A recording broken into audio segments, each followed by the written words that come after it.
Let's hit it.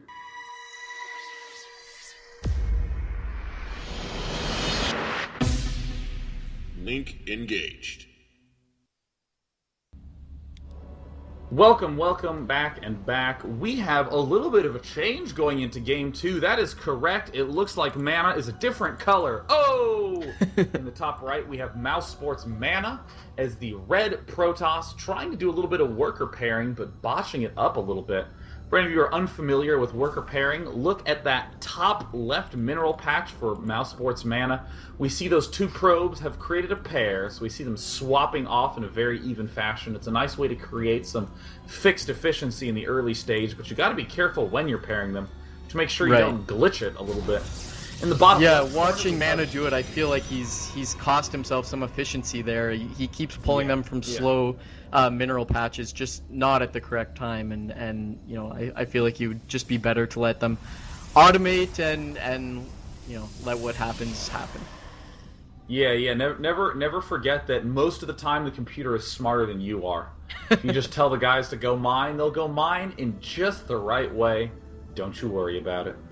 So we do see in the bottom left, Mill.Adelscott as the orange Protoss. Sticking with his color, doesn't want to change it up from last game. He has faith in it.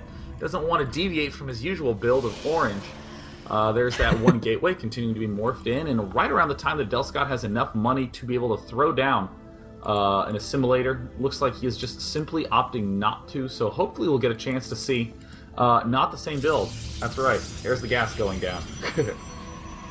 Yeah, really interesting that he's delayed it a little bit. Mana looks like I'm not sure what he was doing there. Looks like he was going for a mana pylon or thinking about it, possibly. Or he just wants to bait the probes to attack him so he can run away and cause a little bit of mining time loss for Adelscott. And looks like that's exactly what's going to happen. Probe going to run away, scratching the paint a little down to 15 HP, but he'll be able to fix that right up once those shields come back. Mana in his main base, dropping the cybernetics core as his assimilator finishes, and second pylon, and probably going to be making a zealot as soon as that pylon finishes. He'll scout out what Adelscott is doing, see the zealot on the way, probably react, mirroring that after the cybernetics core is on the way. Mana also saving up a lot of chrono boost at this point. That would, usually be the indication that something for Warp Yeti is going to be coming down the pipeline. We see that not as much chrono boost being saved up for Adelscott. Ordinarily, this is a sign that he's going to be chrono boosting the Stalker and the Warp Gate to just get a reasonably timed Warp Gate upgrade done, as well as a reasonably timed Stalker out. And there's the Stalker. And now that he has another energy, if he only does it, yes, on the Cybernetics Core. Oh, count it, Chill. Count it. And actually, Adelscott just running down the ramp and then realizing, oh, I should probably kill this probe. And now that's what he's going to do. Second gateway being dropped. Mana chrono boosting out his Stalker so he can deal with any scouting probes that come in to scout out his 4 Warp Gate. And he's actually got 2 geysers, so this may not be 4 Warp Gate. He's not chrono boosting Warp Gate research either. But there are a lot of variations of 4 Warp Gate, so I'm not going to say it's not 4 Warp Gate. Well, there was a very interesting move that Mana did when he had 75 energy right when that Cybernetics Core finished. He chrono boosted his Nexus, his Gateway, and his Warp Gate all at the same time, which is a very, very funky timing. A little surprised at that, in all honesty. We even see that Adelscott is going for the usual straight for Warp Gate. We see his Warp Gate research just inches ahead of his opponents, and look at how carefully Adelscott is playing. He's poking around the map with that Stalker, even slid down that bottom right half just to make sure there were no proxies anywhere. And he will begin needing to send a probe out to do some sort of forward pylon action because his Warp Gates are almost done. Yeah, meanwhile, Mana, really behind on the Warp Gate, or I guess the 4 Warp Gate. He's only got 3, but they are quite late is what I'm trying to drive at. Warp Gate technology about to finish. He'll be able to turn 1 into a Warp Gate. Second one finishing, third one lagging a little bit behind. Looks like Adelscott does not want to get aggressive at all. He's going 4 Warp Gates and then going, well, what the hell, I'll just expand with his Zealot and single Stalker. He's got another Stalker controlling the Xel'Naga Watchtower and another one at the other Xel'Naga. So I think this is the hallmark of, not necessarily a great player, but someone who has a lot of experience, because there's nothing more frustrating than watching a player who's getting proxied or there's something sneaky going on, and he just doesn't even scout for it, and then it crushes him. So I like seeing Adelscott out on the map, scouting for anything kind of sneaky going around, checking for forward pylons, and then deciding I'm safe, I'm going to put down a Nexus. Now, having been in this almost exact spot many times before in PvP, I can tell you that if Adelscott builds that one cannon, defends it well, and just keeps up with his macro and chrono boosts his gateways, he is going to have a very, very easy time dealing with this Blink Stalker play. An extremely easy time, as a matter of fact. And when you're in Adelscott's position, you almost beg for your opponent to go for some sort of big Blink Stalker play, because you're just going to have way more units. Still just one gas for Adelscott, and that one cannon is actually going to turn out to be a pivotal piece of defense. And here comes the Stalkers. He doesn't quite have Blink, and he loses one. That is an essential misstep. So right now, really, Adelscott looking to be at a key advantage. And mouz.MaNa has no forward pylon on the map. He's got one that's kind of hanging down by his ramp. Now dropping one by the gold destructible rocks, but a little bit too late there. Moving in with 10 Stalkers is Mana. Adelscott warping in some Zealots, and looks like he wants to do a little fire and then blinking back, trying to get some reinforcing a single sentry and a Zealot moving up. But Adelscott in a really, really nice position. He's just got to get his second assimilator up, which just finished in his main base, and then he can continue for Warp Gate Stalker production. Mana going to test the waters one more time. Wow, trying to advance forward, but the Zealots at the front absorbing all the damage while Adelscott's Stalkers deal the damage. And look at that, picking off those weakened Stalkers. Mana just having a total collapse of macro. Will not even be able to blink out in time as Adelscott just waltzes right up. Wow. This is, I mean, no matter how much blink helps you with your micro. I mean, having 4 to 5 warp gates worth of stuff and a cannon just is very hard for 3 warp gates of anything to hold off. Yeah, it looks like Adelscott throwing down another cannon, probably unnecessary, but he might as well be safe. And what does Mana even do to get back in this situation? I mean, DT is probably not going to work. There's cannons up. It's too difficult to transition into High Templar. He could take an expansion, but he'd basically be resigning himself to being behind. Throwing up that Guardian Shield sentry gets sniped. Adelscott warping in more Stalkers. Looks like Mana doing a little bit of blink micro there, but getting focused down. Mana also focusing down.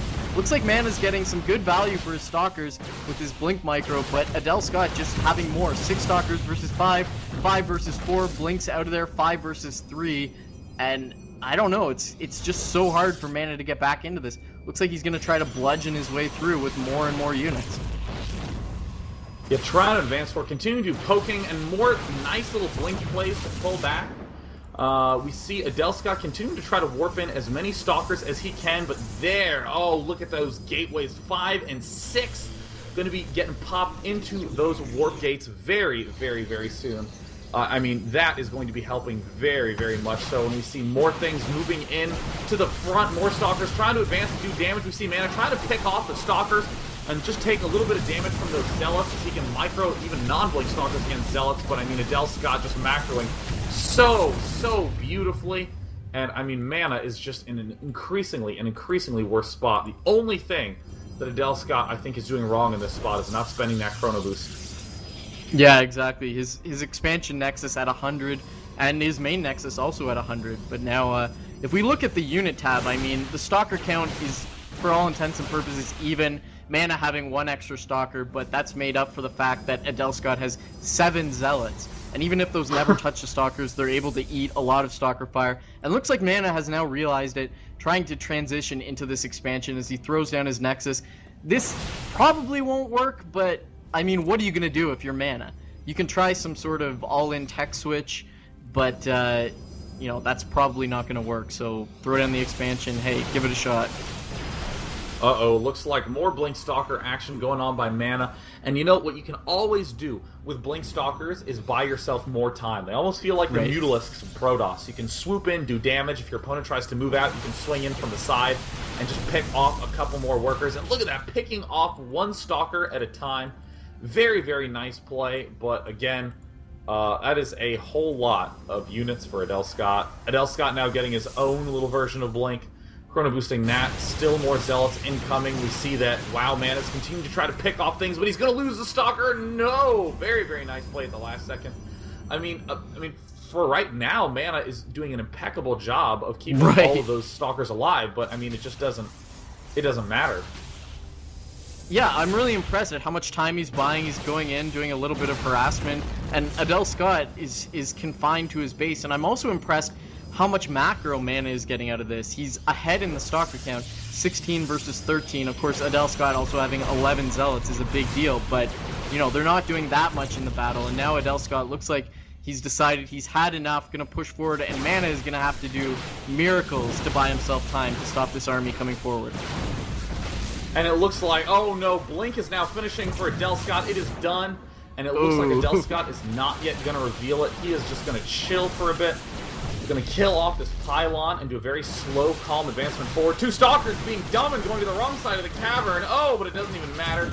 Look at that Blink. Hey, those 2 stalkers from the left popping into the last second to do just a teens of damage. Hey, what's and up, it looks guys? like Adelscott, oh, gets another Blink forward to pick off one more stalker, and here comes Adelscott with a huge stalker zealot force. Now the zealots have caught up, and Mana, no matter how good his blink micro is, will get counter blink micro. And it looks like Adelscott closing in, no choking this game.